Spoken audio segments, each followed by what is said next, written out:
জাতিকে অর্থাৎ মানুষ আর জিন জাতিকে আল্লাহ তাআলার ইবাদত বندگির জন্য এই দুনিয়াতে প্রেরণ করেছেন।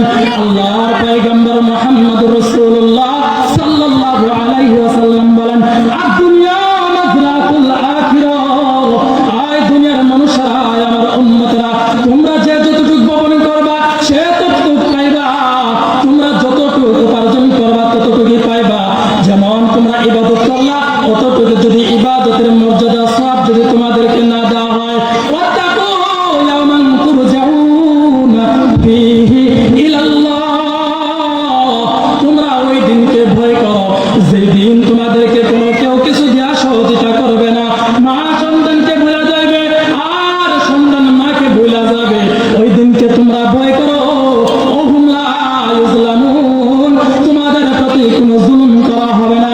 তোমরা যে যতটুকু উপার্জন করবা ওই সমস্ত উপার্জনের ফল আমি আল্লাহ তাআলা কাল কিয়ামতের ময়দানে তোমাদের হাতে বুঝায় দেব। চিল্লায় বলেন সুবহানাল্লাহ। আল্লাহ রাব্বুল আলামিন বারবার ডেকে বলেন, কারণ আমরা কুতিলাল ইনসানু মা আকফারা, আমরা দুনিয়ার মানুষ সবচেয়ে বড় নিমুখ হারাম নিমুখ।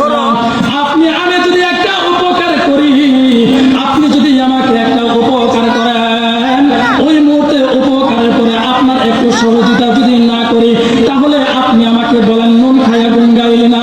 কি বলেন, ঠিক না? নুন খাইলে গুণ গাইলে না। তোর জন্য আমি কত কিছু করলাম, তুই কিন্তু আমার কোনো উপকার করলি না রে বান্দা।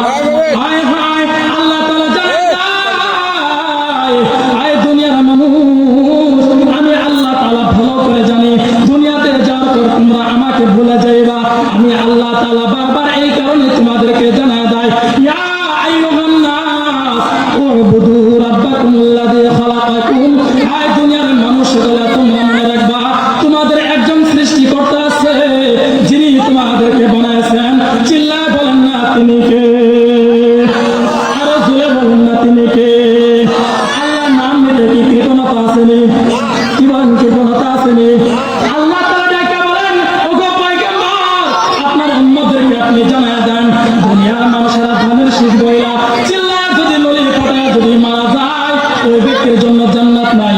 যদি নৌকা বইলা যদি চিল্লায় আটগলা ফাইকা যদি মারা যায়, ওই ব্যক্তির জন্য জান্নাত নাই।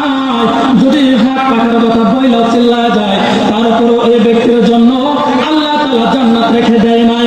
কিন্তু আল্লাহ তাআলা ডেকে বলেন, আমার নাম উচ্চারণ করতে গিয়া কোন বান্দা যদি দুনিয়া থেকে বিদায় হয়ে যায়, আমি আল্লাহ তাআলা বড় পেয়ারা বান্দা হয়ে যায়, আমি আল্লাহ তাআলা আমার ওই বান্দাকে জান্নাতের মেহমান না বানায়া কবরের পথে ডাক দেই না। আল্লাহর নাম নিতে কোনো কৃপণতা আসেনি। তাহলে আপনার আমার রবকে আরো জোরে বলেন না কে? আপনাকে আমাকে সৃষ্টি করেছেন কে? আপনাকে আমাকে রিজিক দাতা কে?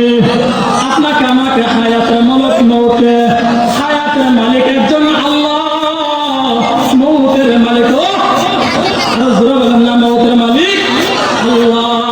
আমি এই কারণে গজলের মধ্যে বারবার বলেছিলাম, আপনার আমার রিজিকের মালিক আল্লাহ, আপনাকে আমাকে সৃষ্টিও করেছেন কে? আল্লাহ তাআলা জানায় দেয়, শুধু তোমাদেরকে সৃষ্টি করি নাই, আসমান এবং জমিনের মধ্যে যা কিছু আছে বান্দা, যা তোমরা দু চোখে দেখো আর না দেখো, সব কিছু বান্দা আমি আল্লাহ তাআলা তোমাদের জন্য সৃষ্টি করেছি। আমি আল্লাহ রাব্বুল আলামিন তোমাদেরকে সাতটা সাউনি দিয়া তোমাদেরকে দুনিয়াতে প্রেরণ করলাম। আমি আল্লাহ রাব্বুল আলামিন তোমাদের জন্য 7 তবক জমিন দিয়া দুনিয়াতে প্রেরণ করলাম বান্দা। শুধু একটা আসমান তো আপনি আমি দেখি, আর একটা জমিনের পৃষ্ঠ আপনি আমি দেখি, কিন্তু এমনও চাইতে আরো আল্লাহ তাআলা 6টা করে আসমান রেখে দিয়েছেন, আবার 6টা করে জমিন রেখে দিয়েছেন। আল্লাহ রাব্বুল আলামিন সূরাতুল মুলকের 3 নম্বর আয়াতে আল্লাহ তাআলা জানায় দেয়, আয় দুনিয়ার মানুষ, আমি আল্লাহ রাব্বুল আলামিন তোমাদের জন্য 7 তবক আসমান আর 7 তবক জমিন তোমাদের জন্য সৃষ্টি করেছি। বান্দা মনে করো না আমি আল্লাহ তাআলা শুধু তোমাদেরকে সৃষ্টি করেছি, কিন্তু না না বান্দা, আমি আল্লাহ রাব্বুল আলামিন তোমাদেরকে তৈরি করার আগে, আমি আল্লাহ তাআলা সৃষ্টি তোমাদেরকে করার আগে, আমি আল্লাহ রাব্বুল আলামিন আমি ভালো করে চিন্তা ফিকির করে আমি আল্লাহ তাআলা পরিকল্পনা